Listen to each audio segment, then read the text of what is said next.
إن الحمد لله نحمده ونستعينه ونستغفره ونعوذ بالله من شرور أنفسنا وسيئات أعمالنا. من يهده الله فلا مضل له ومن يضلل فلا هادي له، وأشهد أن لا إله إلا الله وحده لا شريك له، وأشهد أن محمدا عبده ورسوله. يا أيها الذين آمنوا اتقوا الله حق تقاته ولا تموتن إلا وأنتم مسلمون. يا أيها الناس اتقوا ربكم الذي خلقكم من نفس واحدة وخلق منها زوجها وبث منهما رجالا كثيرا ونساء، واتقوا الله الذي تساءلون به والأرحام إن الله كان عليكم رقيبا. يا أيها الذين آمنوا اتقوا الله وقولوا قولا سديدا يصلح لكم أعمالكم ويغفر لكم ذنوبكم، ومن يطع الله ورسوله فقد فاز فوزا عظيما. أما بعد، فإن أصدق الحديث كتاب الله، وخير الهدي هدي محمد صلى الله عليه وسلم، وشر الأمور محدثاتها، وكل محدثة بدعة، وكل بدعة ضلالة، وكل ضلالة في النار. فالحمد لله الذي وفقنا لأن نكون من خير أمة أخرجت للناس، أمة الإسلام. والحمد لله الذي هدانا لاتباع كتاب ربنا وسنة نبينا محمد صلى الله عليه وسلم، وجعلنا ممن يسلكون منهج السلف الصالح رضي الله عنهم ورحمهم الله. تترجم شيئا ولا نأخذها فقرة بفقرة يعني؟ خلاص تترجم الآن. نعم. بسم الله الرحمن الرحيم. الحمد لله رب العالمين، وصلى الله على نبينا محمد وعلى آله وصحبه أجمعين ومن تبعهم بإحسان إلى يوم الدين. So the Shaykh Hafidhullah, he began by praising Allah Azza wa Jal, and he continued to recite Khutbat al-Haja, which consists of course of the praise of Allah Azza wa Jal.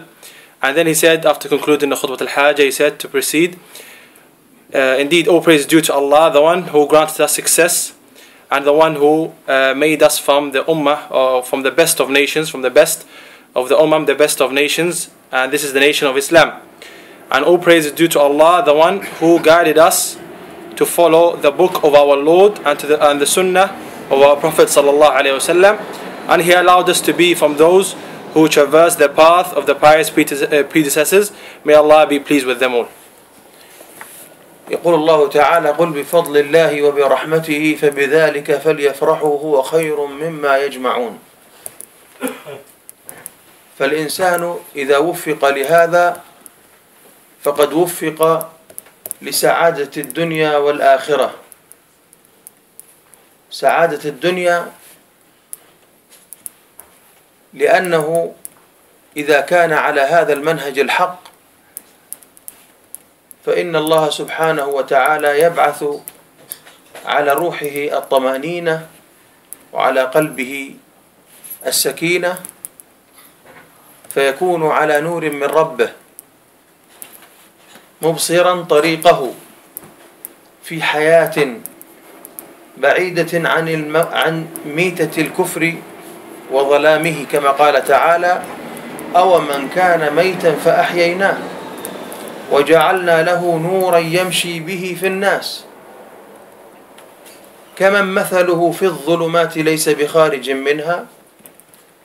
وقال تعالى: قل هذه سبيلي أدعو إلى الله على بصيرة أنا ومن اتبعني وسبحان الله وما أنا من المشركين. فالله عز وجل أمر نبيه محمدا صلى الله عليه وسلم أن يبين للناس أن دينه هذا دين البصيرة، دين العلم، دين النور والهداية. يا أيها الناس قد جاءكم برهان من ربكم وأنزلنا إليكم نورا مبينا. وأنزلنا إليكم نورا مبينا. فالقرآن نور، والإسلام نور تبصر به طريقك طريق السعادة نعم والكلام طويل. يا شيخ ذكرت فمن كان ميتا فأحييناه وجعلنا له نورا يمشي به في الناس. نعم. So Allah subhanahu wa ta'ala said, Shaykh Hafidhullah continues, he said, Allah subhanahu wa ta'ala said, say with the mercy and the favor of Allah, with the favor and the mercy of Allah, let them be joyful in that. Let them be joyful regarding that. So the person, when he is granted success to this methodology, then he has been granted success, or he has been granted the happiness in this life and in the hereafter. This is due to the fact that if the person is upon this methodology, upon this manhaj, then Allah Azza wa Jal, He puts tranquility in his heart, and He grants him insight. Yani he will be upon insight from his Lord, and he will live a life far away from the darkness of disbelief. Allah subhanahu wa ta'ala said, is the example of the one who is dead, and we have given him life, and we have granted him light, that he walks with it through the people. And also He subhanahu wa ta'ala said, say, this is my way, I call to my Lord upon insight, me and those who follow me. So Allah Azza wa Jal, He ordered Muhammad sallallahu alayhi wa sallam to clarify this religion, to clarify that this religion is a religion of insight, and a religion of knowledge, and a religion of guidance. Allah Azza wa Jal said, O people, a proof has come to you from your Lord, and we have descended upon you a clear light. So the Quran is light, and likewise Islam is light, a light which you can see the path of happiness with. والله سبحانه وتعالى من صفاته النور، وهو ينور طريق أوليائه. قال سبحانه وتعالى الله نور السماوات والأرض. في بعض التفاسير عن السلف منور السماوات والأرض، هو نور وهو منور السماوات والأرض. مثل نوره كمشكاة فيها مصباح، المصباح في زجاجة، الزجاجة كأنها كوكب دري يوقد من شجرة مباركة زيتونة لا شرقية ولا غربية يكاد زيتها يضيء ولو لم تمسسه نار، نور على نور يهدي الله لنوره من يشاء ويضرب الله الأمثال للناس والله بكل شيء عليم. فالله عز وجل من صفاته النور كما في هذه الآية، وكما قال صلى الله عليه وسلم حجابه النور لو كشفه لأحرقت سبحات وجهه، يعني نور وجهه ما امتد إليه بصره من خلقه. فحجابه النور والنار، كما في رواية أخرى النار مخلوقة والنور مخلوق، لكن هناك نور آخر هو صفة ذاته عز وجل، وهو يحب أن ينير طريق عباده فأناره لهم بالعلم والهداية. فهناك نور حسي خلقه الله، وهناك نور معنوي شرعه الله وبينه لعباده، وهو نور الإيمان، نور التوحيد، نور الطاعة، نور العبادة، كما قال طلق بن علي رحمه الله، طلق بن حبيب رحمه الله، كما سيأتي إن شاء الله. نعم.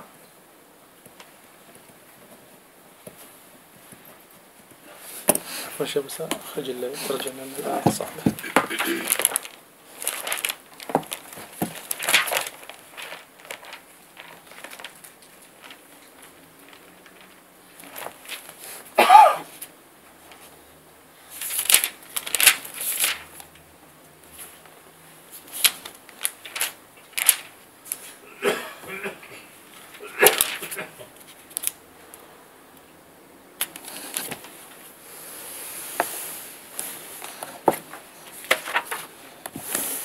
So the Shaykh Hafidhullah, he continued, he said, so Allah, glory be to him, from his attributes is an-nur.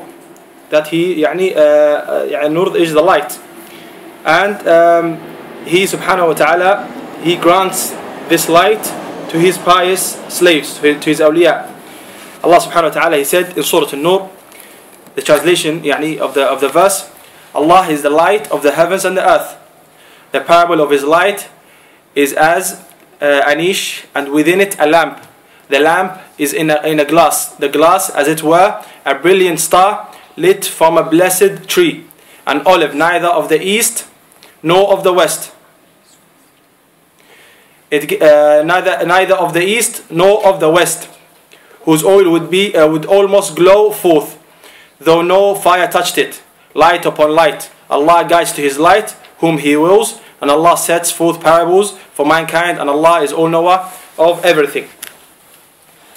In another or in some of the tafasir of some of the scholars, they say that also القراءة هنا في بعض تفسير نعم, in some of the tafasir of some of the scholars, some of the pious predecessors, in the beginning of the verse, when the verse says Allah is the light of the heavens, they also say, or they say the meaning, one of the meaning is munawwir, that which gives light to others as well.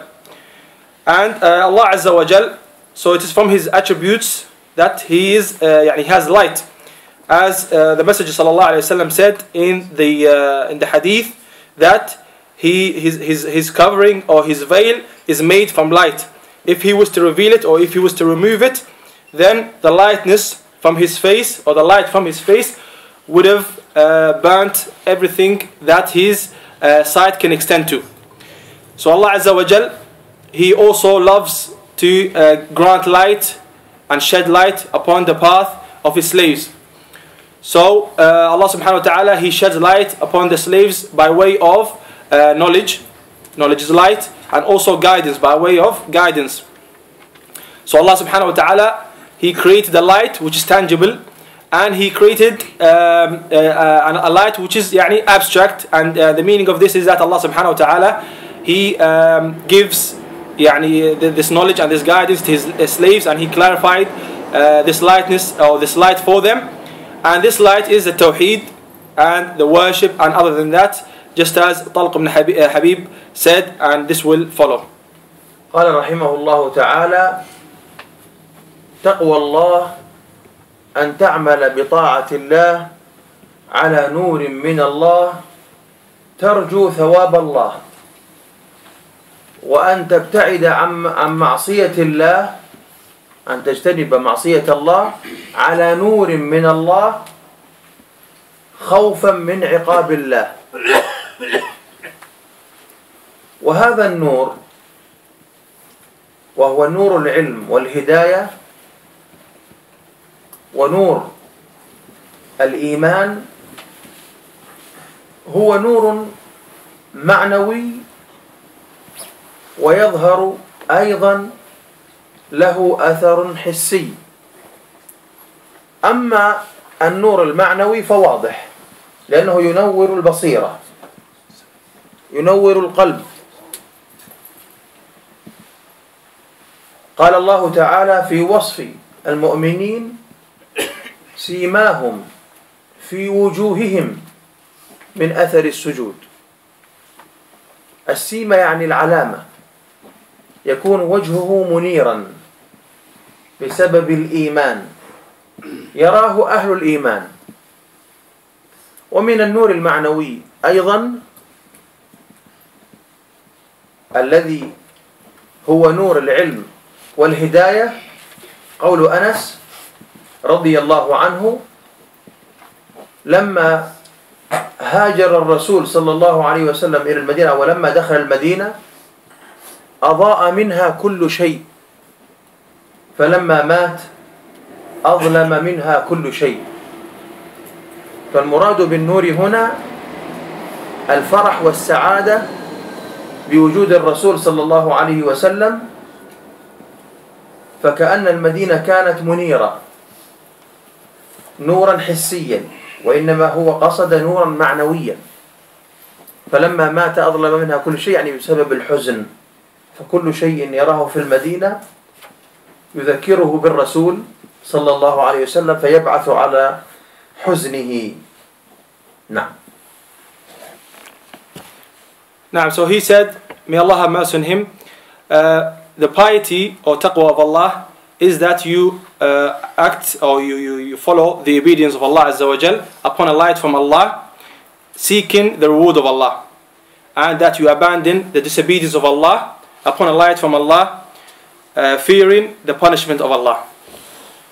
So this light, and it is the light of knowledge and guidance, and the light of faith. Light of faith, it is a light which is abstract, it's not something tangible. And however, it has some tangible effects, or some effects that can be seen. As for the ma'nawi one, which is the abstract type of light, then it is clear, because it gives light, or it gives the person insight, or it gives the heart insight. As Allah Azza wa Jal, He said in His description of the attributes of the believers, He said, سِيمَاهُمْ فِي وُجُوهِهِمْ مِنْ أَثَرِ السُّجُودِ. Their signs are upon their faces from the effect of prostration. And the word here, sima here, refers to sign, something which indicates something. So his face will be radiant because of due to the faith that the person has, and this radiance would be seen by the people of faith. And also from the light which is ma'nawi, which is abstract, is the light of knowledge and guidance. Like an example of the statement of Anas ibn Malik, may Allah be pleased with him, that he said when the Messenger ﷺ migrated towards Medina, and when he entered Medina, everything was lit up in Medina. Everything was lit up in Medina, and the day he passed away, everything was dark in the Medina. Everything was dark in Medina. And the intent here of the statement of Anas ibn Malik, may Allah be pleased with him, that this light is referring to is the joy and the happiness due to the presence of the Messenger ﷺ amongst them in Medina. So it is as if the Medina was full of light, not tangible light, but abstract type of light due to the presence of the Messenger ﷺ amongst them.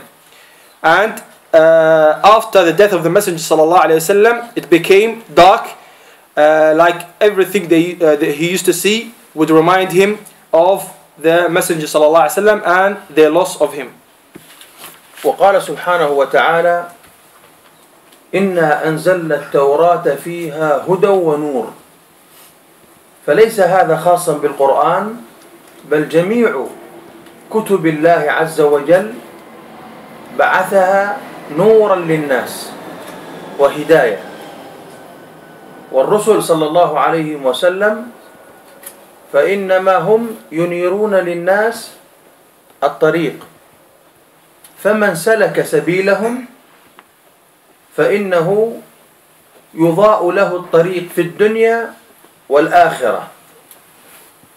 في الدنيا عرفنا ما سبق من كلام الله ومن كلام الرسول صلى الله عليه وسلم. نعم. Now he subhanahu wa ta'ala said, the Shaykh continued, إِنَّا أَنزَلْنَا التَّوْرَاةَ فِيهَا هُدًى وَنُورٌ. Indeed we have revealed a Torah, and in it there is guidance and light. And this is not something specific to the Quran. This is not something specific to the Quran. Rather, all of the books which Allah subhanahu wa ta'ala revealed have in them guidance and light. So this is not something specific to the Quran. And the messengers sallallahu alayhi wasallam, they indeed only light, they light the path for the people. They clarify and they light up the path for the people. So whosoever follows their path, then he will use that light, and his path will be lit up for him in the dunya and in the hereafter. As for the dunya, then we have explained this, and we have studied this from the statement of Allah Azza wa Jal, from the Quran, and from that which we have mentioned from the narrations of the Messenger sallallahu alayhi wa sallam. ثم إذا مات ودخل في قبره أنير له قبره ومد له فيه ووسع له فيه مد بصره وفتح له باب إلى الجنة وفرش له فرش من الجنة ويأتيه من روح الجنة وريحها وهو في قبره منعما. وإذا بعث يوم القيامة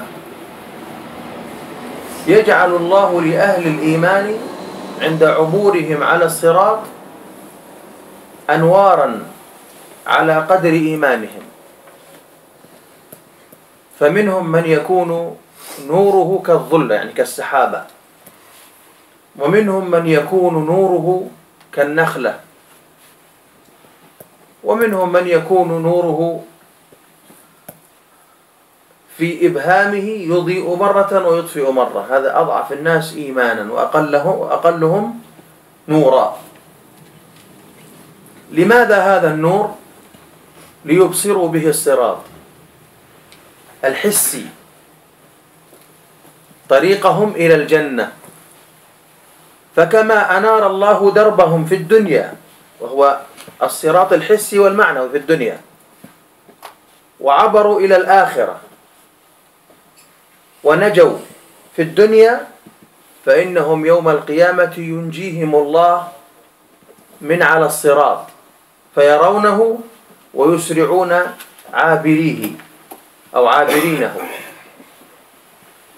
هذا النور هو نور الأعمال الصالحة، هذا نور الإيمان، كما قال تعالى يوم يقول كما قال تعالى وبشر الذين آمنوا وعملوا الصالحات أن لهم جنات تجري من تحتها الأنهار كلما في سورة الحديد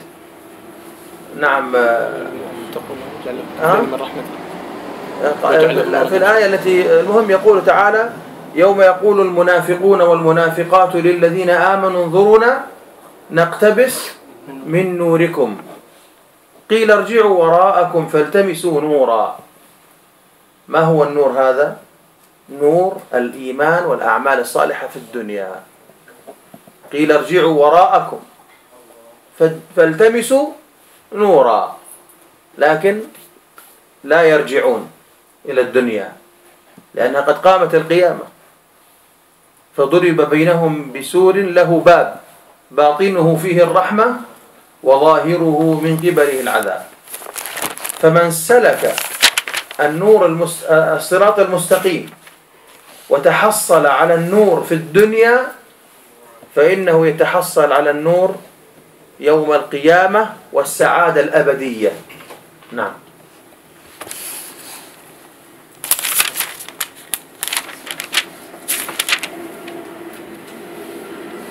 يوم ترى المؤمنين والمؤمنات يسعى نورهم بين أيديهم وبأيمانهم يقولون ربنا بشراكم اليوم جنات تجري من تحتها الأنهار. فهنا الإيمان النور، ثم الآية التي بعدها يوم يقول المنافقون والمنافقات. نعم. فالأول هو المعنوية، الأول والآخر هو الحسي يوم القيامة. الحسي يوم القيامة. نعم. Now, so the Shaykh Hafidhullah, he continued after that and he said, so after that the person, when he dies and he is put into his grave will be lit up for him. His grave will be lit up for him and it will be expanded for him. The space in his grave will be expanded for him as far as his eye can see. And a door from the paradise will be opened up for him and he will be given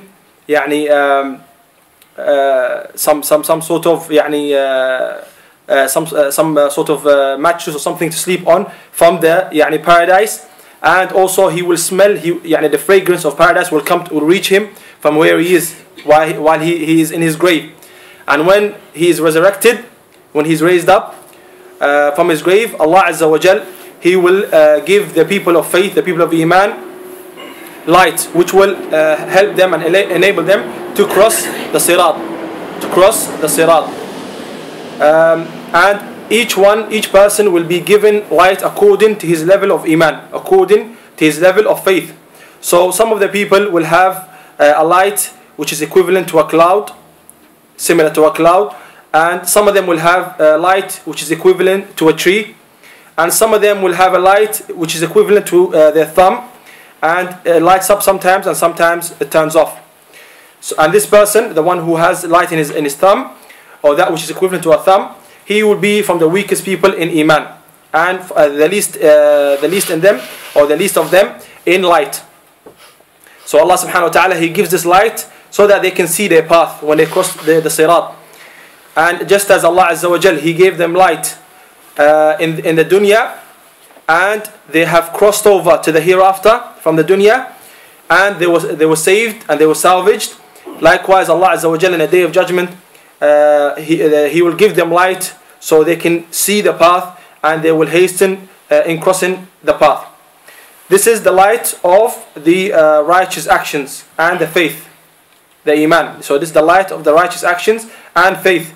As Allah subhanahu wa ta'ala said in Surah Al-Hadid, on the day you shall see the believing men and the believing women, their light running forward before them, and by their right hands glad tidings for you this day.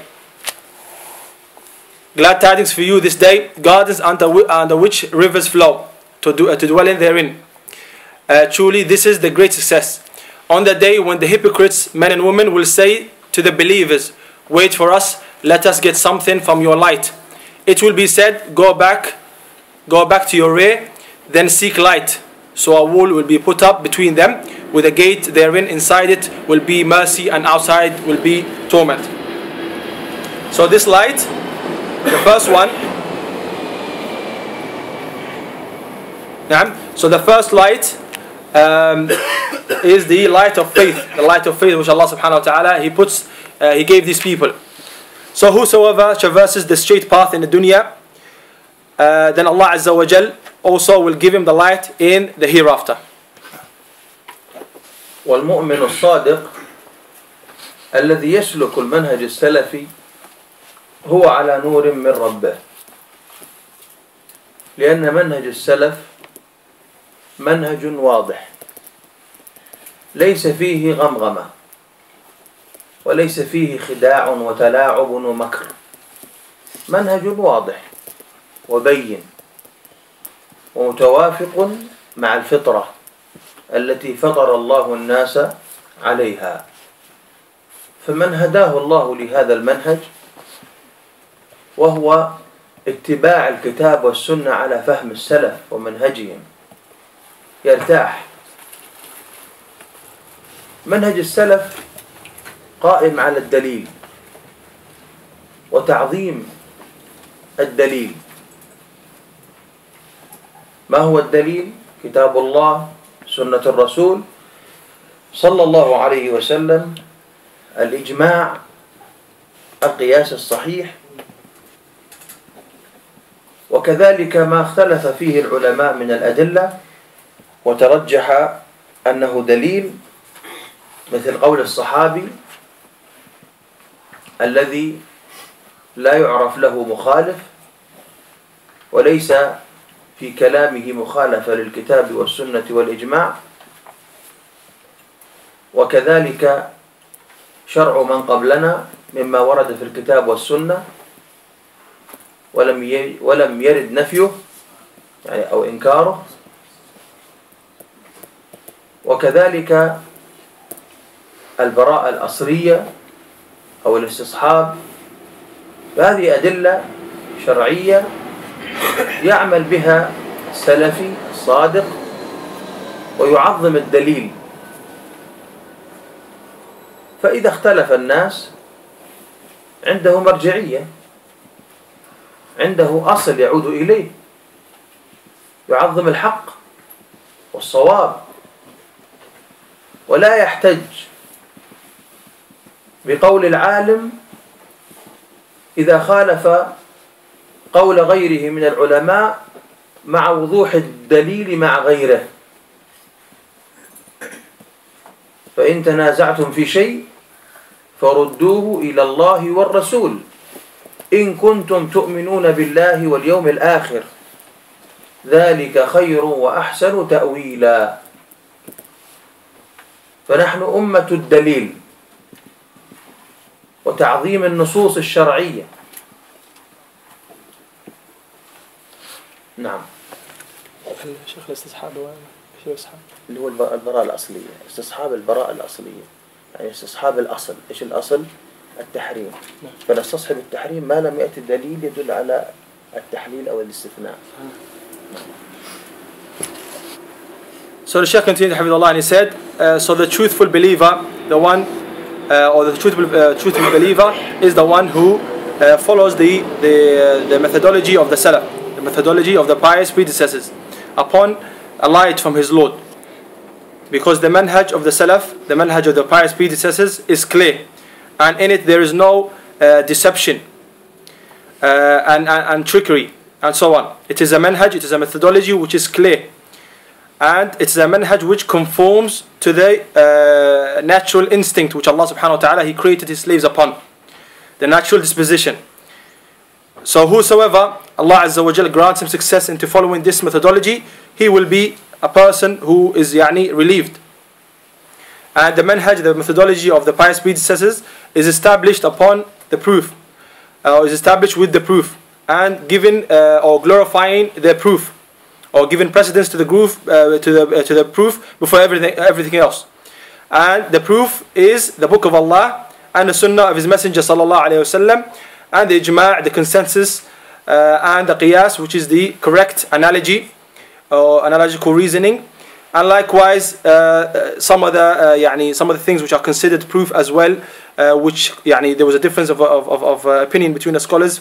For example, but some of them proved to be correct, like the speech or the statement of the companion. The statement of a companion, if he is not opposed by anyone else, then the scholars, they say this is also proof. And also the legislations of those who preceded us from the nations, as long as there is nothing which refuted or nothing that rejects it from our legislation. And likewise, Shaykh said, Hafidhullah, al-istishab, which is that if something, for example, he gives the example, if something is haram, will stay haram until proven, or until there's another proof to say that it is halal or so on, or something which rejects that ruling. So these are the adillah shar'iyya. These are where the proofs are derived from our legislation. So the Salafi, the person who is upon the Salafiyya, he will follow the proof. He will act upon them and he will follow the proof. And if the people differ, then he would have some sort of reference point which he can go back to, and therefore reach the truth.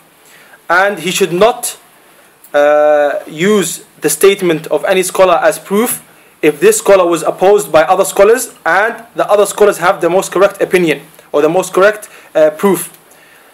Allah Azza wa Jal, He said, فَإِن تَنَازَعْتُمْ فِي شَيْءٍ فَرُدُّوهُ إِلَى اللَّهِ وَالرَّسُولِ. If you differ or dispute in anything, then return it or refer it back to Allah and His Messenger, if you believe in Allah and the last day. So we are the nation of the proof, the nation which follow the proof, and which give glory and which glorify the proofs from the Quran and the Sunnah.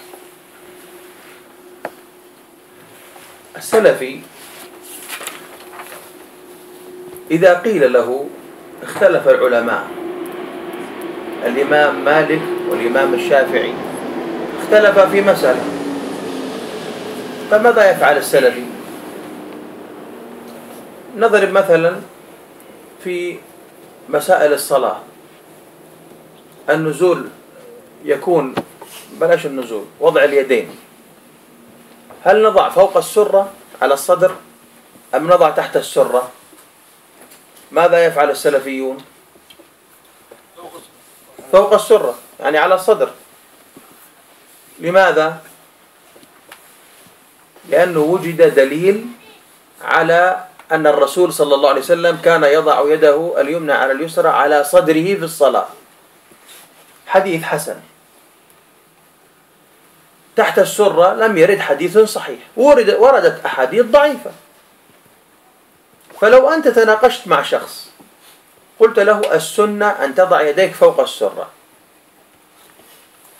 فقال لك أبو حنيفة رحمه الله يقول تحت السرة، ماذا تقول عن هذا الشخص؟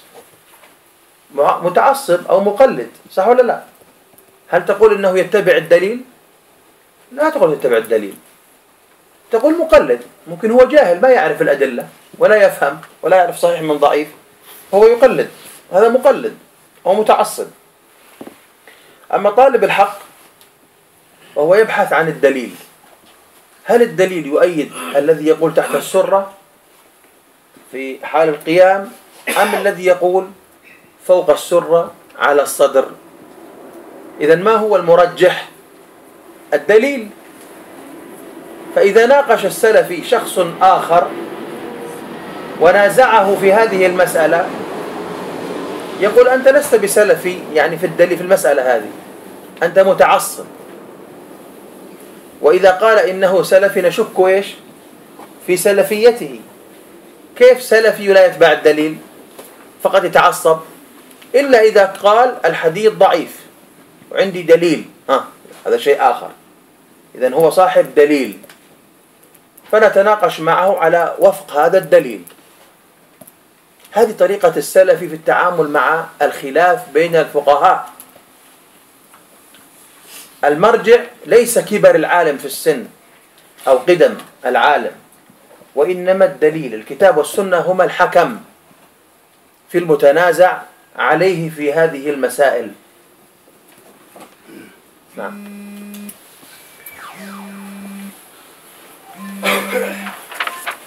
So the Shaykh Hafidhullah, he said, so the Salafi, the person who follows this Salafi methodology, if it was said to him that some of the scholars, they differed regarding some issues, for example Imam Malik and Imam Shafi'i, may Allah have mercy on them.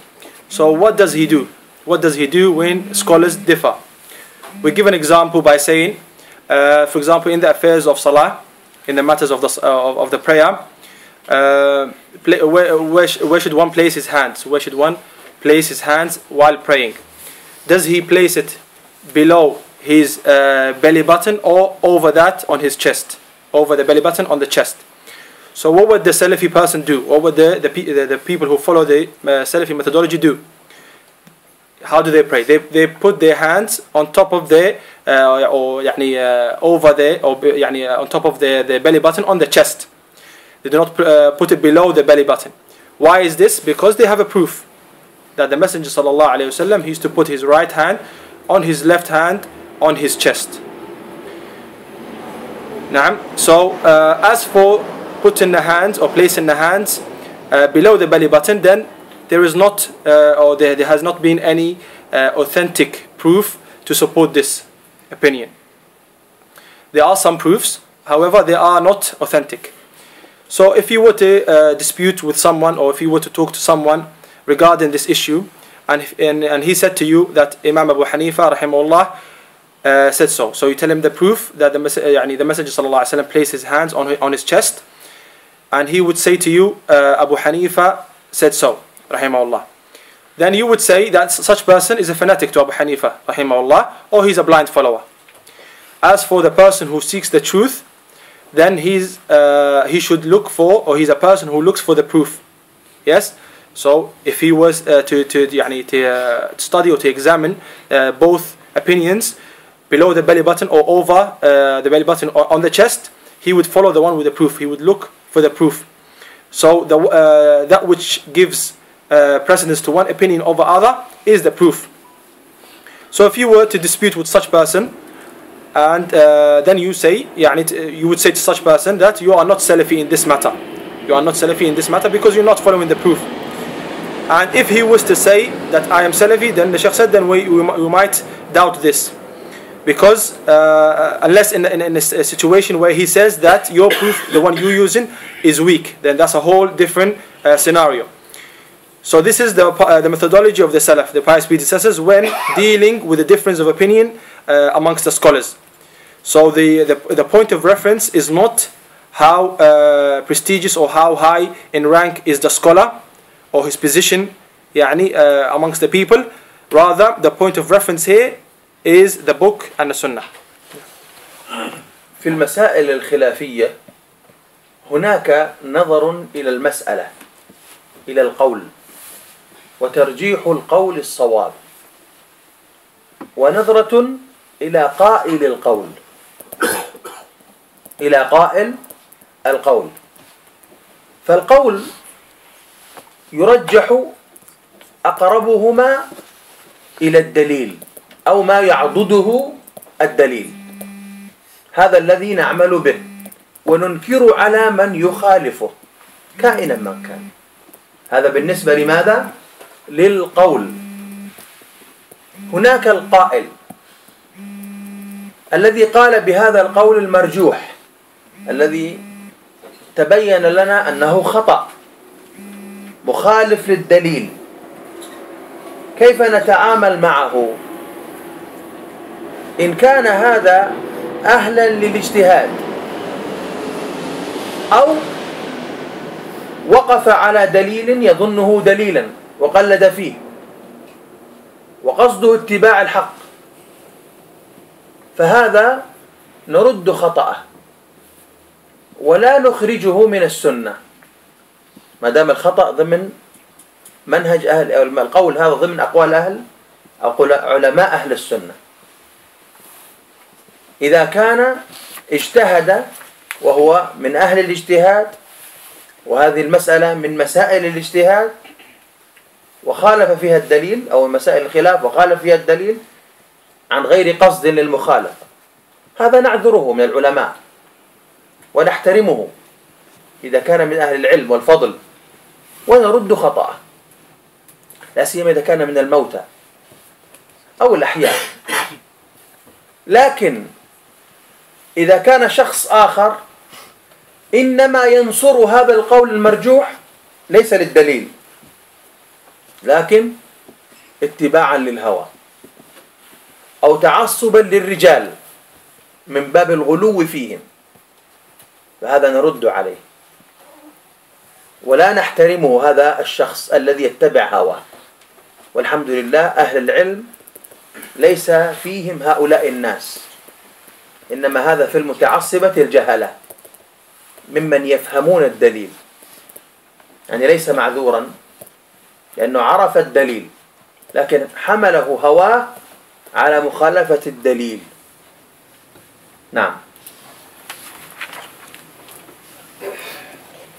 Now, so in the matters of difference of opinion, then we look towards the matter itself and giving precedence to one opinion over the other, and also there is a look towards the person who said or the person who held this opinion. As for the first one, when you look towards the matter and try to reach the conclusion of which one is the most correct opinion, then we look towards the opinion or the matter which has the stronger proof, which is supported and is backed up by the proof. Now, so this is what we act upon. This is the way we act upon, and we disapprove of any person who opposes this method. Yes, we disprove and rebuke everyone who opposes this method. So this one is in reference to the matter itself, the finding and reaching the conclusion of the most correct opinion. Also, on the other hand, there's a look towards the person who says or who holds this opinion, the opinion which is weaker, the opinion which is not the correct opinion. So how do we deal with such person? How do we deal with such person? If this person was from Ahl al-Ijtihad, يعني he was a person who was from the people of knowledge, and he is allowed to reach his own conclusions and study the proofs and so on. Or he's a person that he come across a proof which he thinks that it is correct, or he can use this proof to follow this opinion, and he blind followed this opinion while intending in his heart, intending to reach the truth. He only wanted the truth. So such people, we only refute their mistake and we rebuke them, or rebuke their mistake. However, we do not take them out of the ranks, or we do not take them out of the ranks of Ahl Sunnah. This is in a situation where the person, he is allowed, he's a mujtahid, he's allowed to reach his own conclusions, to study the proofs and give his opinion of which one is the stronger one. So if he was from the Ahlul Ijtihad and the matter was ijtihadiyah, the matter which he is studying, it is a mas'ala ijtihadiyah which there is difference of opinion about. It is no consensus about this matter. So there's a room for difference of opinion. So if such person does this and he intended or he opposed the truth without his intention, يعني he did not intend to oppose the truth, so such person we respect him and honor him if he was from the people of knowledge, and we refute his mistake, especially if he was from the people of knowledge who passed away. Even if he was still alive, we still respect him and we do not accept his mistake. As for if the person was a person who gives victory to this opinion out of desire and out of being a fanatic to some individuals, from the perspective of being extreme in his love for them, then such person we refute him. We do not honor him and respect him, because he is a person who follows his desire. And all praise is due to Allah. The people of knowledge are not like this. The people of knowledge are not like such person. And this person is not excused because he follows his desire and he is upon ignorance. والمسائل تنقسم إلى 3 أقسام. القسم الأول ما هو مجمع عليه. القسم الأول ما هو مجمع عليه والإجماع فيه ظاهر، فمخالفته منكرة ومخالفه مردود عليه. فقد أجمع السلف على أن الإيمان قول وعمل، وقال بعض العلماء هو قول واعتقاد فقط والعمل ليس من الإيمان. فهذا الكلام مخالف للإجماع الظاهر المنتشر المشهور، فهذا القول مردود على صاحبه، ولا يجوز لأحد أن يقلد هذا العالم في خطئه. هذا إجماع ظاهر. هذه المسائل الإجماعية، هذا النوع الأول. النوع الثاني المسائل الخلافية التي اختلف العلماء فيها مع وجود إجماع ليس مشهورا أو نص ظاهر خفي على العالم. هذه تسمى المسائل الخلافية، وهي كثيرة في بين العلماء، والواجب اتباع الدليل. اتباع الدليل. النوع الثالث من المسائل أو القسم الثالث المسائل الاجتهادية، والتي تحتملها النصوص، فلا يعنف على أحد القائلين بهذه الأقوال الاجتهادية، ولا ينكر على المخالف فيها، كقوله صلى الله عليه وسلم: لا يصلين أحدكم العصر إلا في بني قريظة. فمنهم من صلى في الطريق حتى لا يفوته الوقت، ومنهم من صلى في بني قريظة وقد غربت الشمس.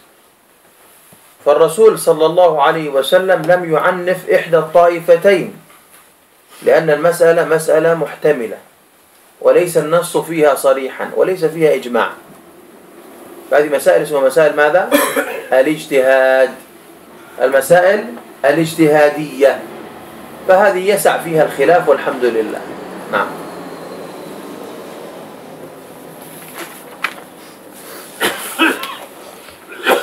So the Shaykh Hafidhullah, he continued and he said, and the masail, the matters, they divide or they fall into 3 categories.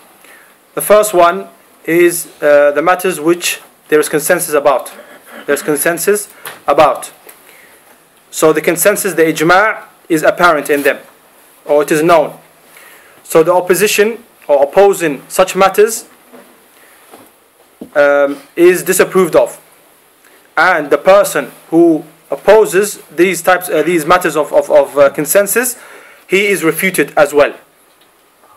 So the Salaf, may Allah have mercy on them, they had consensus that al-Iman, that faith, is statement action, and now statement and action. And some of the people said it is only statement and belief in the heart. It's only statement. قول وعمل واعتقاد. أيوة هو لكن قول وعمل يشمل قول اللسان وقول القلب وعمل القلب وعمل الجوارح. نعم. نعم. So the Salaf had consensus that Iman is speech and action. And the Shaykh Abdullah clarified that the speech and action here refers to also the speech of the tongue and the speech of or the statement of the heart and the action of the heart and the action of the limbs. So this is the consensus of the Salaf that this is what Iman consists of, or this is what Iman is. So however, some people they said it is only, or Iman is only speech of the tongue or statement of the tongue and belief in the heart, and they have excluded the actions. They have excluded the actions, and they have, or rather, this is in opposition to the ijma'. This is in opposition to the consensus, which is apparent. So this statement or this opinion is refuted, is rejected upon the one who utters it, and it is not permissible to blind follow such person or such scholars who held this opinion. So this first category is called ijma' zahir, يعني an apparent consensus. The second one is masail khilafiyah. The second one is matters which the scholars they differed about. So the ulama, for example, they differed in these matters. The ulama they have differed, and perhaps there might be a consensus which is not famous. There might be a consensus in some of these matters, but it is not famous. Or maybe there is a proof, an apparent, a clear or apparent proof, which was hidden from some of the scholars. So these matters are called masail khilafiyya, matters of difference of opinion, and there are many. And the obligation regarding them is to follow the one with the proof. The third one is masail ijtihadiyya. The third one is matters which there is a room for conclusions of the scholars. They have their own conclusions and they use their proofs and so on. Now, so these ones, the Shaykh said, this one, the type of the example of this is the difference of opinion which both parties have proof from the Quran and the Sunnah to support their opinion. So the person who follows a scholar who holds a specific opinion, he is not rebuked and he is not told off. And the person who holds this opinion should not be rebuked. Like the statement or the example of this is the statement of the Messenger sallallahu alaihi wasallam. None of you shall pray Asr except in Bani Qurayza, in the region of Bani Qurayza. He told the Sahabas this. So the companions, may Allah be pleased with them, some of them prayed Salat al-Asr before reaching the region of Bani Qurayza, while some other group of the companions they have prayed Asr after the sun had set in Bani Qurayza. So the Messenger sallallahu alaihi wasallam did not rebuke any of the two parties because there was a room for their conclusion and their ijtihad. So these affairs are called the affairs of ijtihad, the affairs of ijtihad, and there is a room for difference of opinion in them. وهذا التقسيم وهذا الموقف من خلاف العلماء ووجوب اتباع الدليل والحق ليس فقط في مسائل الحلال والحرام، ليس فقط في مسائل الصلاة والصوم الحج والزكاة، بل حتى في مسائل الجرح والتعديل، حتى في مسائل الرواة، النقد، حتى في مسائل الأمر بالمعروف والنهي عن المنكر. خلاف العلماء في الرواة كثير. الراوي قد يوثقه علماء ويضعفه آخرون. فما هو موقف علماء الحديث، فما هو موقف علماء الحديث من هذا الاختلاف؟ هل قالوا نحن ديمقراطيون كل يأخذ بما يشاء. أنت يا أحمد بن حنبل توثق هذا الراوي فأنت حر، وأنا أضعفه وأنا حر. هذا لا يوجد عند أهل الحديث. فإما أن يكون المصيب من يوثقه، أو أن يكون المصيب من يضعفه، أو أن يكون المصيب قولا ثالثا، وهو أن يكون ثقة عنده أخطاء، يعني نزل عن رتبة الثقة إلى رتبة الصدوق، أو الصدوق الذي له الأوهام. هذا منهج أهل الحديث في التعامل مع خلاف العلماء في الرواة. ما يقول لك قولك ولي قولي، لا، ولا يقول بما أن الإمام أحمد وثقه أو ضعفه أنا أسقط جميع مروياته. لا، العبرة بالدليل والبرهان. بعض أهل الأهواء يأتون إلى رواة من الثقات فيتصيدون كلمات لبعض العلماء لتوهين مروياتهم التي تؤيد عقيدة أهل السنة والجماعة، أو تؤيد الحق والصواب. وهناك ثلاث رجال، هم أكثر لكن يعني الشباب السلفي يعرفونهم. ثلاثة من الرجال اشتهروا بهذا المسلك الخطير، وهو الطعن في الرواة بسبب هذا الخلاف، أو توثيق الرواة الواهين بسبب هذا الخلاف، لأن بعض العلماء وثقهم. لكن هل يستخدمون هذا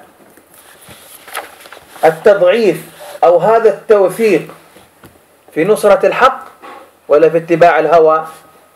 في اتباع الهوى. من هم هؤلاء الثلاثة؟ أول شخص محمد زاهد الكوثري. محمد زاهد الكوثري ألف كتابا في الرد على الخطيب البغدادي رحمة الله عليه،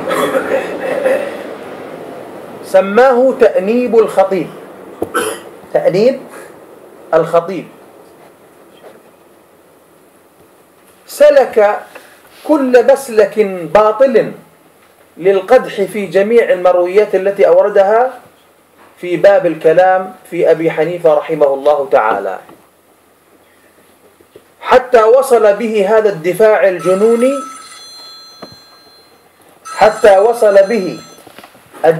الجنوني، إلى الطعن في أنس بن مالك رضي الله عنه، والطعن في خبيب بن عدي، والطعن في الإمام مالك بن أنس، والطعن في أئمة كثر من أئمة الحديث. طعن فيهم وسفههم، بل وربما اتهم بعضهم بالكذب كذبا وزورا. ما الذي حمله على ذلك؟ الهوى. يتصيد من أقوال العلماء، ليس يتبع الدليل في الجرح والتعديل، يتبع ماذا؟ الهوى. هذا الشخص الأول. كمل ولا تشرح؟ كما أحببت. لا أشرح حسن.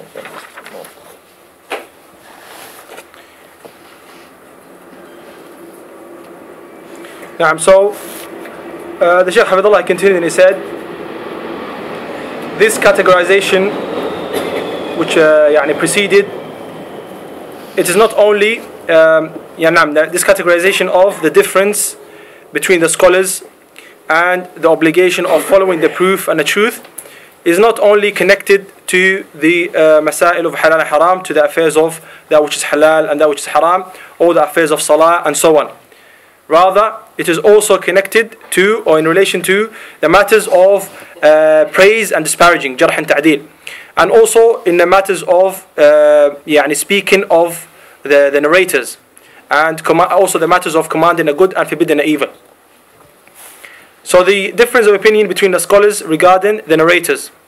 For example, some of them may disparage and criticize a narrator, while others hold him to be trustworthy.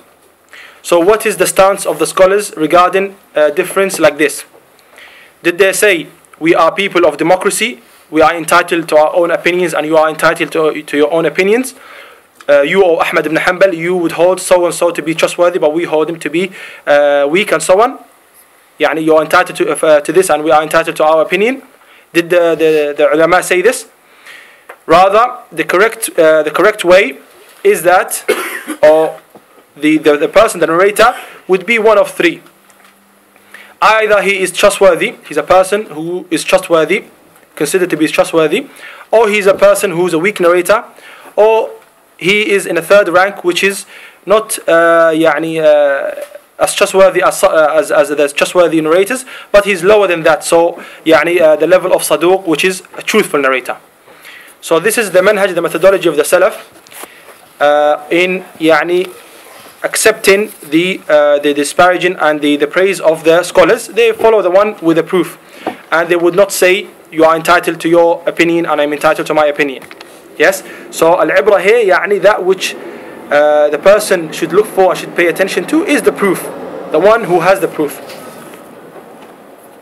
Some of the people of desire, some of the people who follow their desire, they would come to a narrator, for example, a narrator who is trustworthy, and they would look towards the statements of some of the scholars who criticize this narrator. And they would use it in their advantage. There are three men who were famous for this dangerous methodology, or this dangerous method. And this method is to criticize narrators due to the difference of opinion between the scholars. Yes, so they would criticize narrators due to the difference of opinion, and that maybe because a scholar held a weak narrator to be trustworthy, or vice versa. However, they would use this jarh and ta'deel, this praise and disparaging. Do they use it in their attempt to follow the truth, or to follow their desire? The Shaykh answered, they use it to follow their desire. So who are those three individuals? The first of them is Muhammad bin Zahid al-Kawthari. Muhammad Zahid al-Kawthari. He authored a book refuting replying to Al-Khatib al-Baghdadi, and he called this book Ta'nib al-Khatib, blaming Al-Khatib. And he in this book he followed every method or every false method to criticize everything which كلام الخطيب البغدادي على أبي حنيفة. أي نعم. نعم. بدون تفصيل لا تفصيل. نعم.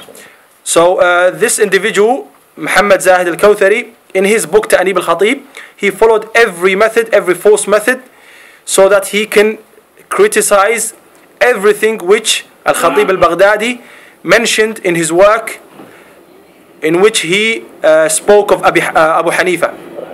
Yes, so he followed every false method so that he can criticize Al-Khatib al-Baghdadi for speaking of Abu Hanifa in his book.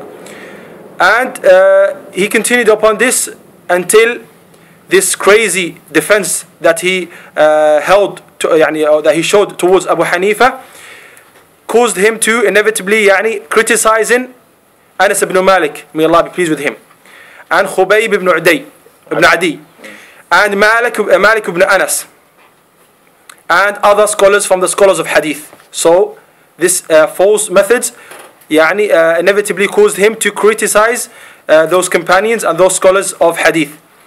So he criticized some of the scholars of hadith, and he labeled them to be foolish, and to the extent that he even criticized or he accused some of them of lying without any proof.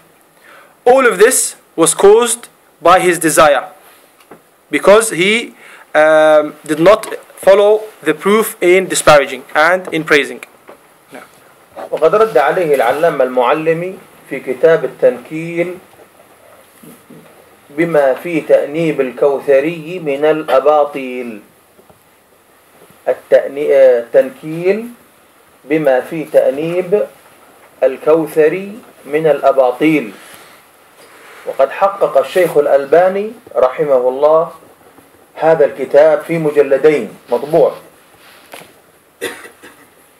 فهذا الرجل محمد زاهد الكوثري آية في التلبيس. هناك رجل آخر ثاني، هناك رجل ثاني وهو محمود سعيد ممدوح. محمود سعيد ممدوح، وهو من مصر. وهذا الرجل كان يتظاهر بتعظيم الشيخ الألباني واحترامه رحمه الله، ثم انقلب عليه وأخذ يطعن في الشيخ الألباني بالتلفيق والطعن في الرواة والأحاديث بغير حق، أيضا ملتمسا بعض الكلمات هنا وهناك لا يتبع الدليل ولكن الهوى، سواء كان في نقد الأحاديث أو في الكلام في الرواة. لا أريد أن أطيل. المثال الثالث حسان عبد المنان من الأردن، أظن أصله فلسطيني. حسان عبد المنان، مش لازم الجنسية. حسان عبد المنان هذا ألف عدة كتب يرد على الشيخ الألباني رحمه الله، أيضا بالتلبيس. يعني يأتي إلى أثر عن ابن عباس رضي الله عنهما في تفسير قول النبي قول الله عز وجل: ومن لم يحكم بما أنزل الله فأولئك هم الكافرون، كفر دون كفر. بماذا يضاعف هذا الأثر؟ مما ضاعفه به تكلم في معمر ابن راشد الأزدي، وهو ثقة بالاتفاق. تكلم يحيى بن معين رحمه الله على بعض مروياته في البصرة، يعني أخطأ في بعض المرويات في البصرة أو في غيرها، يعني أخطأ في بعض المرويات، فجعل هذا وسيلة للطعن في أحاديث معمر ليردها بهواه ليس بالدليل. هذا مسلك أهل الأهواء. نعم. Naam, so Shaykh Hafidhullah, he continued, he said, this person, Muhammad Zahid al-Kawthari, was refuted by Al-Allama al-Muallimi in a book which he titled At-Tankil Bima Fi Ta'nib al-Kawthari Min al-Abatil. Yes, and this book was checked by Shaykh al-Albani rahimahullah, and he did so in 2 volumes, and this book has been published. So this man, Muhammad Zahid al-Kawthari, was he was assigned in covering up the truth with falsehood.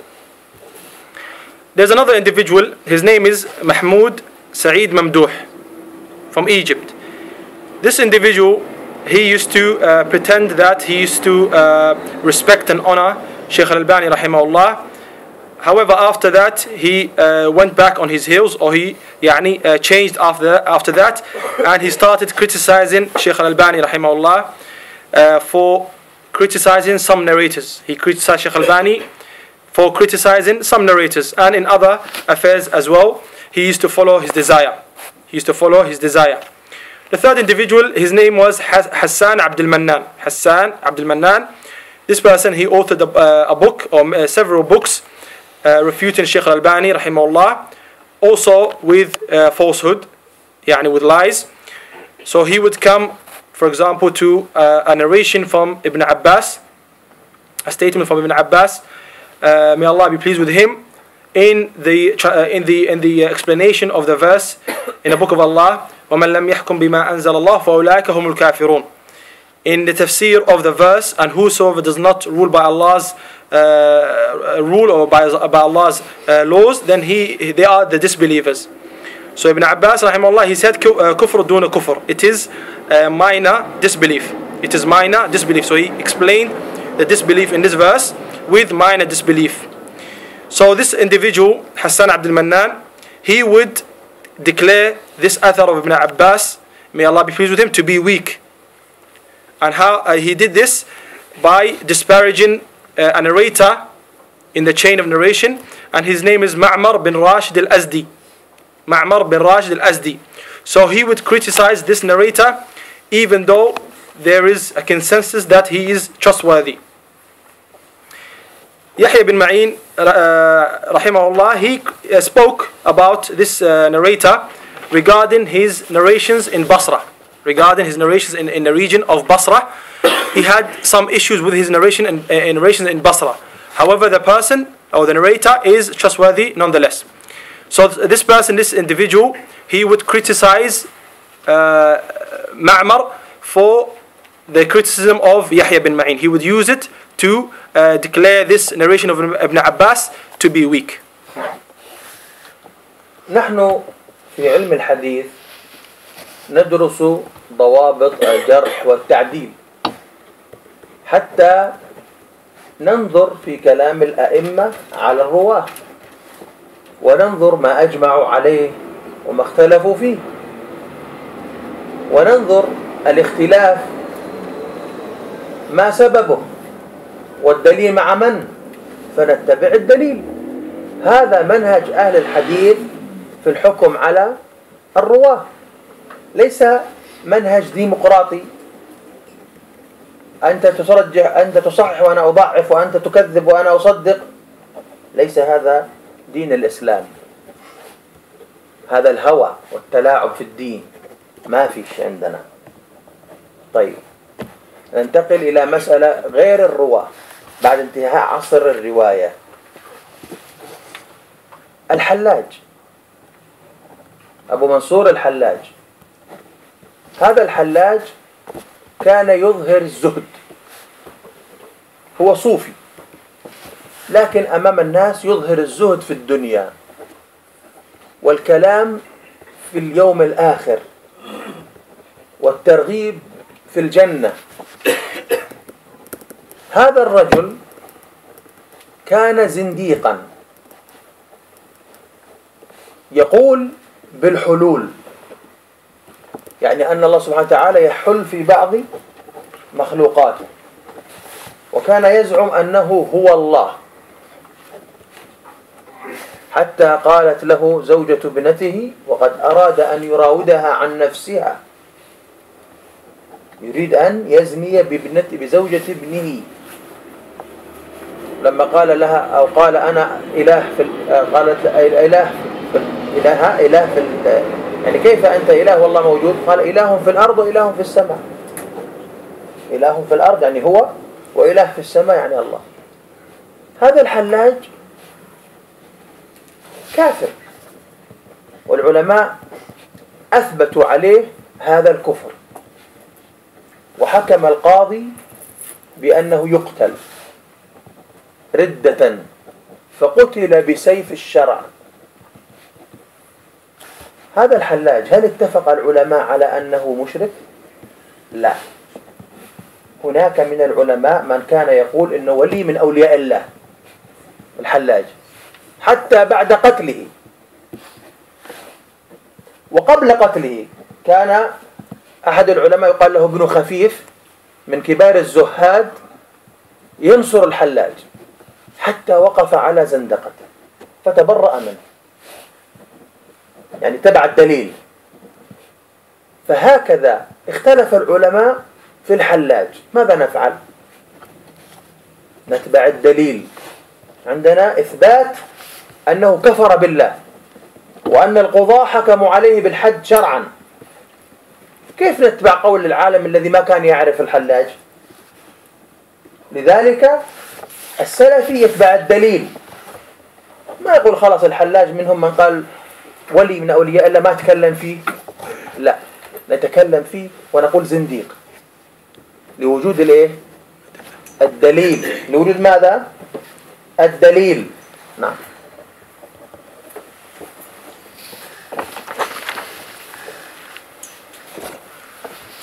So the Shaykh Hafidhullah, he continued and he said, we in the science of, when studying the science of hadith, we study the principles regarding praise and disparaging, so that we may look towards the statements of the A'immah, the scholars, in regards to the narrators, and also we look towards the consensus and the matters of difference, and also the reasons for this differing and the proofs for this differing, so we can follow the one with the correct opinion or the one with the correct proof. This was the manhaj of the Salaf. This was the way and the methodology of the pious predecessors. It is not a democratic methodology in which a person can hold his opinion and you can hold your own opinion, and we do not speak about one another and so on. This is not the religion of Islam. However, this is trickery and the following of desire. So after that, we move to a different affair or a different matter. After the era of the narrators, there was a person called Al-Hallaj, and this person, he was Sufi. He was following the way of the Sufiya. However, he pretends in front of the people that he is Zahid. He's a person who's abstinent from the worldly pleasures and so on, and also he speaks to the people about the hereafter, and he softens their hearts into desiring the paradise and so on. So he's to pretend in front of the people. However, he was a zindiq, he was a heretic, and he used to hold the belief of hulul. And this creed of hulul is that Allah subhanahu wa ta'ala exists within his creation, and this is disbelief. And he used to claim, this individual Hallaj, he used to claim that he is Allah. He used to claim that he is Allah, and also he tried to seduce his or the wife of his son. He tried once to seduce the wife of his son, and she said to him, how can you do this? And he said to her that there is a Lord there's a Lord, or there's a God in the heavens and there's a God in the earth. So this individual Hallaj, he's a disbeliever, and the ulama have established the proof against him, and they have established that he is a disbeliever. And the judge at that time, he declared this person as a disbeliever, and he had apostated, so he was given the punishment of death due to his apostasy. So he was killed with the sword of the legislation, due to the action that he committed. He was killed according to the legislation. Now, so did the Shaykh ask after that? He said, did the ulama all have consensus regarding this person that he was a mushrik? No. The answer is no. Some of the scholars or some of the people said that he is a wali, he is a pious worshipper, or he is a pious servant of Allah. And they held this before his death and after his death, that he is a wali of Allah. Another scholar, his name is Ibn Khafif. Ibn Khafif, he said, or he was a person who used to give victory, and he used to defend Al-Hallaj up until he come across the proofs for his heresy and that he's a heretic. So he abandoned him after that, and he followed the proof. So the scholars, they differed regarding this individual Al-Hallaj. The scholars, they have differed regarding this individual Al-Hallaj. So what do? We follow the proof. We follow the proof. The proof has been established upon this person that he is a disbeliever, and he was killed, he was executed due to the belief that he had. So the Salafi, the person who follows the Salafi way, he follows the proof, and he does not say, or he should not say that this individual, such individual as Al-Hallaj, the scholars have differed about him. Some of them held the opinion that he was a wali of Allah, he was a pious servant of Allah, so I'm not going to speak about him. The Shaykh said, no, rather we speak about him and we say he's a disbeliever. We speak about him and we say that he is a disbeliever. No. اسمه الحسين بن منصور الحلاج. His name is Al-Husayn ibn Mansur al-Hallaj. ومثله اختلاف العلماء في ابن عربي الطائي الصوفي. ابن عربي الطائي الصوفي،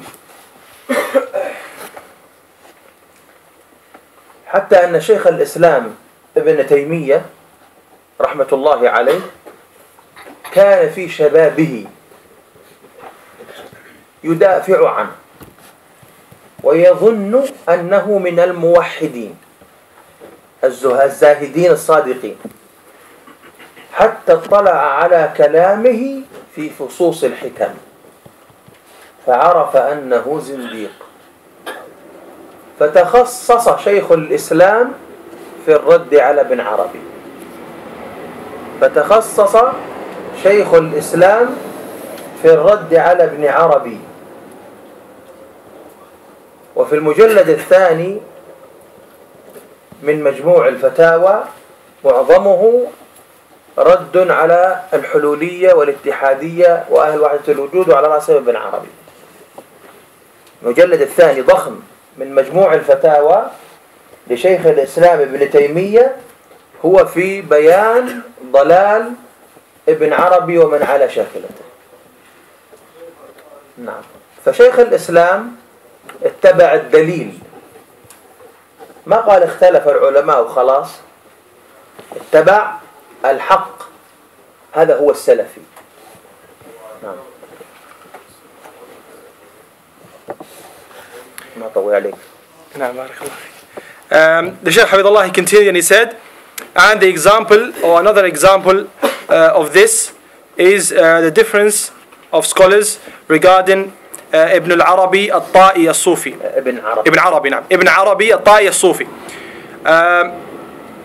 This individual, Shaykh al-Islam ibn Taymiyyah rahimahullah, in his youth he used to defend him and he used to hold that he is from the Muwahhideen, from the monotheists, and from the Zahideen, those who are abstinent from the worldly pleasures, and from the truthful ones, Sadiqeen. Up until he came across some statements of this individual Ibn Arabi in his book Fusus al-Hikam. So Ibn Taymiyyah, when he looked at the statement of this individual, he realized that this person is Zindiq, he's heretic. So he specialized after that, Ibn Taymiyyah rahimahullah, he specialized after that in refuting him. And in the second volume of the Majmu' al-Fatawa of Ibn Taymiyyah, the majority part of this volume is a refutation of the Hululiyya, those who believe that Allah exists within His creation and such false beliefs. And also in it he refutes Ibn Arabi. He refutes this individual Ibn Arabi. And he also clarifies in this mujallad, this volume of the Majmu' al-Fatawa, he clarifies the misguidance of this individual and those who resemble him in regards to his creed. So Shaykh al-Islam Ibn Taymiyyah rahimahullah, he followed the proof. He did not say the scholars have differed regarding him, so I'm not going to speak. Rather, he followed the proof, and such person is the Salafi. Such person is considered Salafi. إذن موقفنا من خلاف العلماء في الرواة ما هو؟ اتباع الدليل، ليس ترجيح التجريح فقط، ليس ترجيح التجريح فقط، بل نرجح ما دل عليه الدليل ولو كان في التعديل.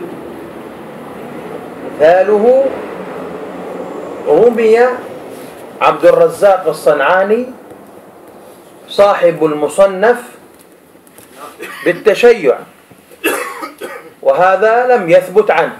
متى يؤذن المغرب؟ كم باقي؟ 10 دقائق. المغرب باقي 10 دقائق؟ إن شاء الله أذان سادسة ونصف. أيوة 6:30. طيب إذن رمي بالتشيع فلم يثبت عنه، كذلك النسائي جرح بالتشيع فلم يثبت عنه، فالعبرة بالدليل وهو أنه ليس بشيعي. العبرة بالدليل. نعم. So the Shaykh Hafidhullah continued and said, so what is our stance in regards to the difference of opinion between the scholars in relation to the narrators when they differ regarding the narrators? Our stance is to follow the proof, and it is not, our stance is not to give precedence to the disparaging in all cases. However, we give precedence to that which the proof supports, even if it was in the praise, in regards to ta'deel, the praise.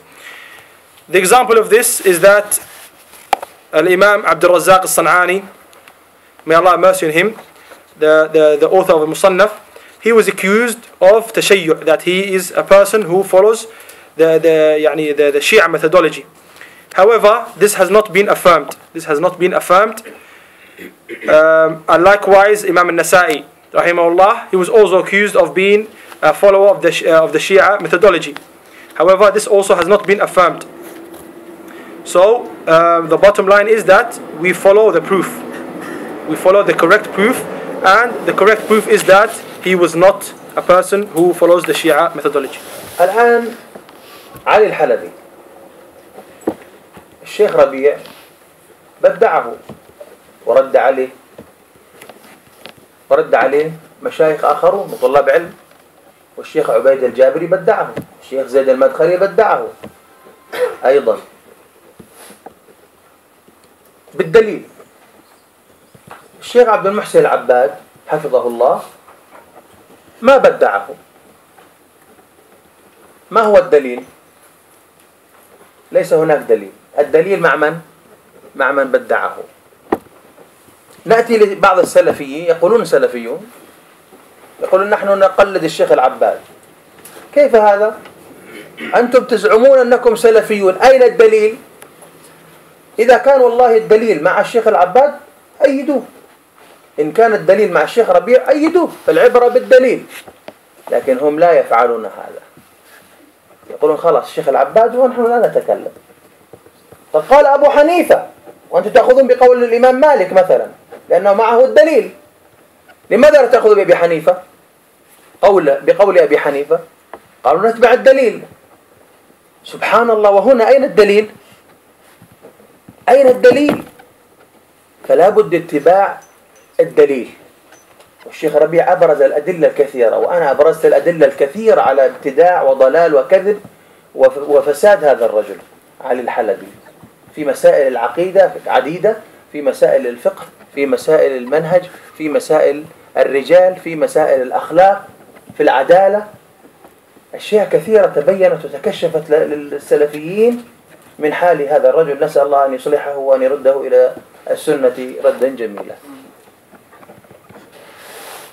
So now, the Shaykh continued, he said, now, Ali al-Halabi, Shaykh Rabi' Hafidhullah, he declared him to be an innovator, and he refuted him.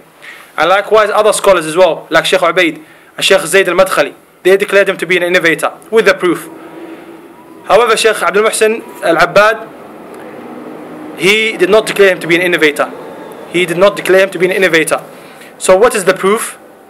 There is no proof for this. However, the proof is with those who declared him to be an innovator. And now some of the Salafis, or they claim to be Salafis, they say that we follow Shaykh Abdul Muhsin, or we follow Shaykh Abdul Muhsin. لا يتبعون الدليل. نعم. They do not follow the proof. They do not follow the proof. They follow Shaykh Abdul Muhsin. So where is the proof? The proof should be the decider. If the proof is with him, if the proof is with Shaykh Abdul Muhsin Abbad, then we follow it. And if the proof is Shaykh Rabi' and those who declare him to be innovator, we follow it. They do not do this.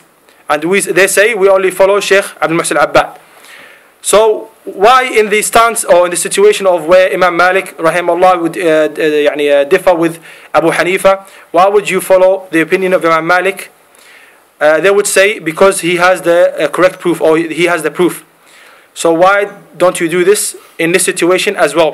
Sheikh Rabi' Hafidahullah, and likewise I clarified the misguidance of this individual in relation to aqidah, manhaj, akhlaq, and other things. We ask Allah Azza wa Jal to return this individual to the correct way. والله تعالى أعلم وصلى الله وسلم على نبينا محمد والحمد لله رب العالمين. أجيب الآن عن بعض الأسئلة حتى يؤذن، وبعد الأذان أكمل الإجابة عن بعض الأسئلة، ثم الصلاة إن شاء الله، وبعد الصلاة أنا أمشي للمطار. So the Shaykh said we'll take some questions until the time of adhan, and after we pray inshallah, and then I have to leave to the airport.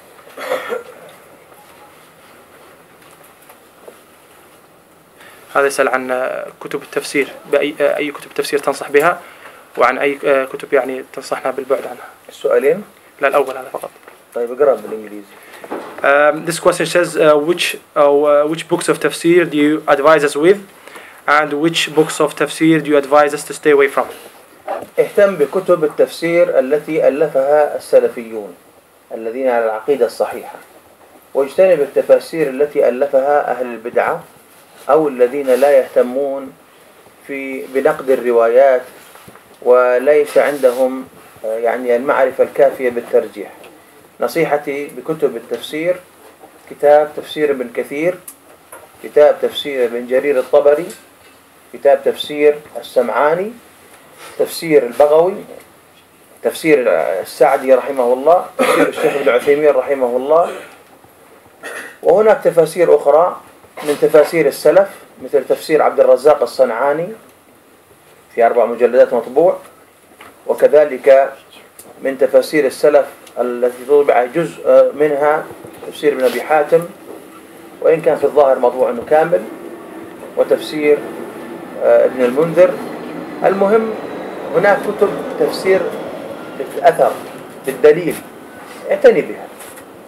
وإذا تمكنت في العقيدة وعرفت عقيدة السلف وصرت طالب علم، هناك كتب أخرى ينصح بها بعد ذلك. لكن الآن أوصيك بالكتب النقية السلفية الخاوية من البدع والمنكرات. نعم. وأحذرك من تفسير الكشاف للزمخشري، تفسير معتزلي. وأحذرك من تفسير ماذا؟ تفسير نسيت. نعم السمرقندي، لا قبله لأنه متشيع. تفاسير بعض الشيعة وكذا، وتفاسير الشيعة عموما، تفاسير الخوارج الإباضية مثل الخليلي العماني له جواهر القرآن وهو تفسير بدعي، وكذلك تفسير القرآن لأبي منصور الماتريدي هذا تفسير بدعي، وكذلك تفسير سيد قطب الذي هو لم يسمي تفسيرا ولكن هو تفسير بالحقيقة واسمه في ظلال القرآن. كذلك تفسير الشعراوي وتفسير كشك مليئة بالأحاديث الضعيفة والموضوعة، والشعراوي عنده بعض الأقوال الاعتزالية والأشعرية في بثها في تفسيره. كذلك تفسير ماذا؟ طنطاوي جوهر. المهم كل أهل البدعة ابتعدوا عن تفسيراتهم. نعم. Now, so the Shaykh Hafidullah, he answered by saying, pay attention or give importance to the books of the Salafi, those Salafi scholars, the books they authored in regards to tafsir, and stay away from the works of Ahl al-Bid'ah, the people of innovation, and their books, those who do not really speak well or study well the narrations which are found in their books. The ones I advise with is Ibn Kathir, Tafsir Ibn Kathir, Tafsir Ibn Jarir, Tafsir al-Sam'ani, and تفسير البغوي and تفسير السعدي and تفسير ابن عثيمين. في مختصر تفسير ابن كثير للشيخ صفي المباركفوري برضو من السلفية. نعم. Also تفسير of الشيخ مباركفوري تفسير ابن كثير, he summarized it, abridged version also from the ones I advise with. And also there's other tafasir, books of tafsir from the Salaf, like the tafsir of San'ani rahimahullah. It's in 4 volumes and it has been published.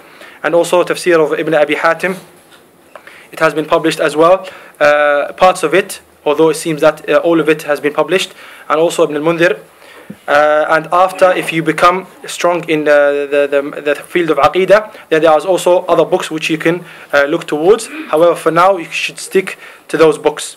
And I warn you from Tafsir al-Kashaf al-Zamakhshari by Zamakhshari and Tafsir al-Samarqandi, because he is a person who's mutashayya. He follows the way of the Shia. And also Tafsir al-Khalili, which is called Jawahir al-Quran.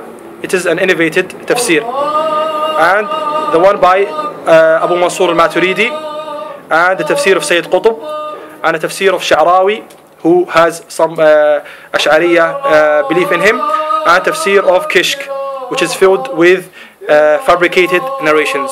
Yeah.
كم بين الأذان والإقامة؟ How long is that between adhan and iqamah? 5 minutes? 5 دقائق. كم؟ 5 دقائق بناخذ سؤال. هنا 5 دقائق؟ ما شاء الله الظهر والعصر طويلة، المغرب قصير. الحمد لله. نعم. هذا يسأل بارك الله فيه، يقول من أين يؤخذ قول السلف؟ ما أعرف واضح السؤال.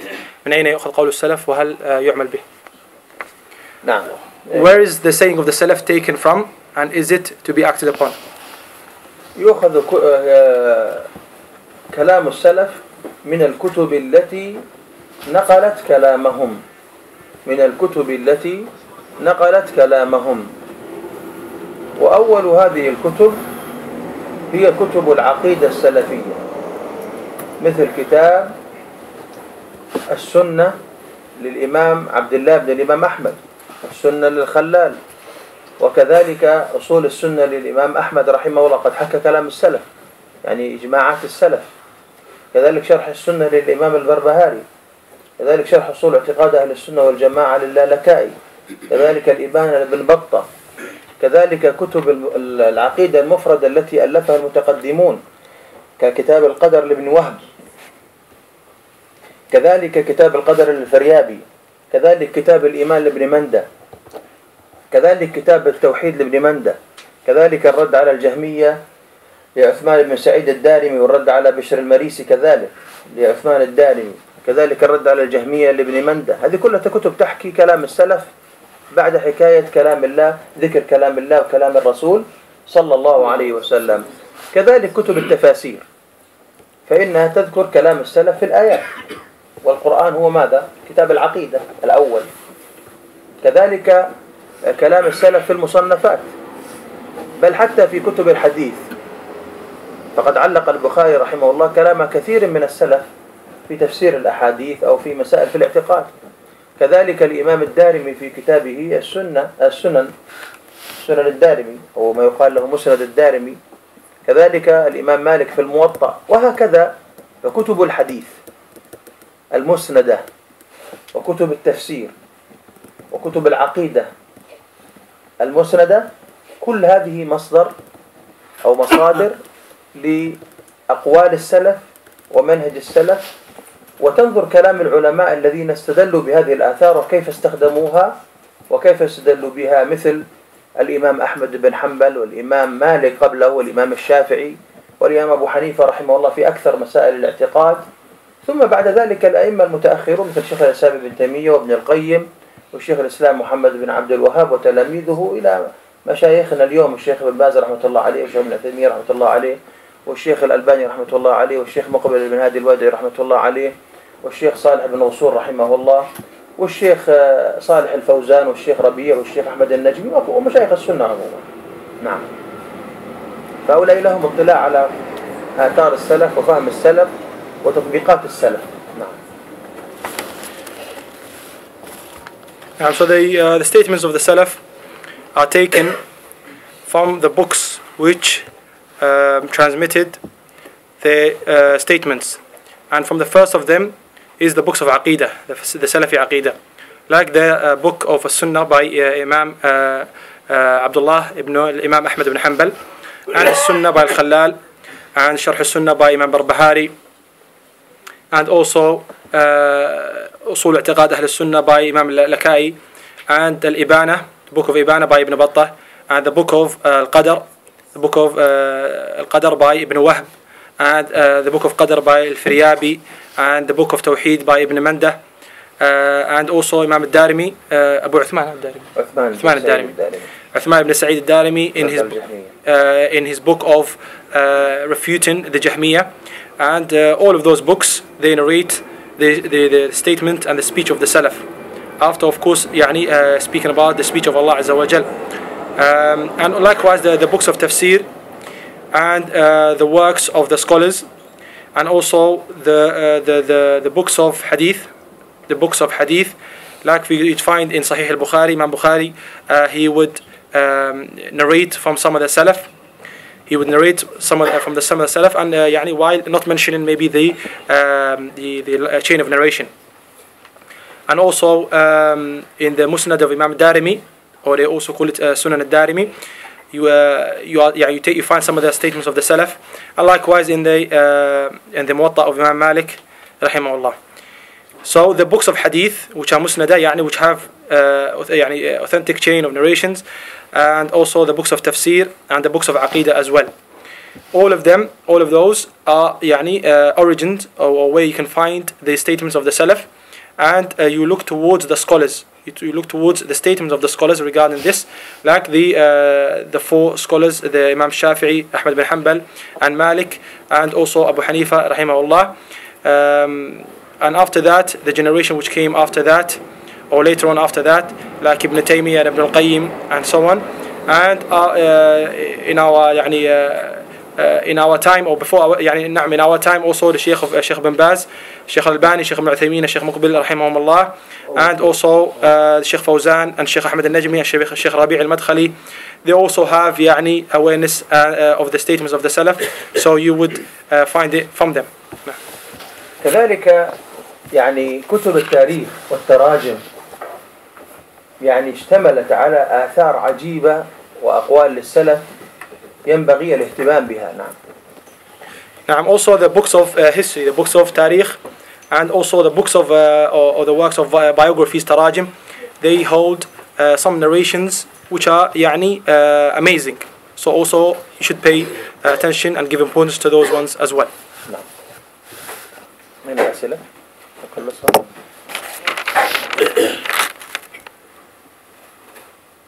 هذا يقول ما الموقف من الذين يزعمون أن الخلاف سائغ في مسائل العقيدة؟ إذا لكن ما أدري، يقول إذا كانت طالما كانت من الفروع وليست من الأصول. العقيدة من الأصول. هذا سؤال جوابه طويل. سؤال مهم لكن طويل، ما في وقت، وقد أجبت عنه مرة في مسجل شريط لكن لا أذكر الآن نعم.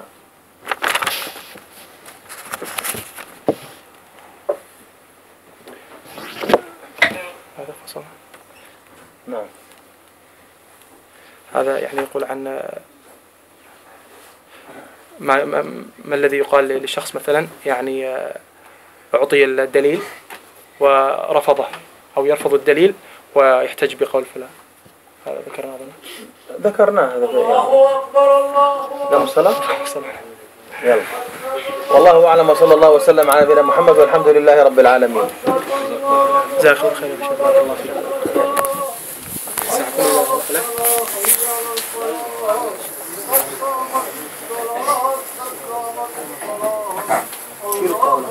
100%.